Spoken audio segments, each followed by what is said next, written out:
Now I'm going to show you how to take the marzipan off the baking sheet and put it on the cake. We take some powdered sugar and we're going to put it on the rolling pan.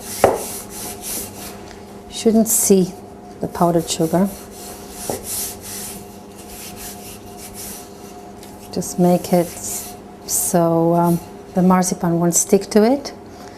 Now we're going to put the rolling pin on the marzipan and flop it down. Smoothly take the baking sheet off, and we place the cake on a flat surface. Now I'm going to put the marzipan on top.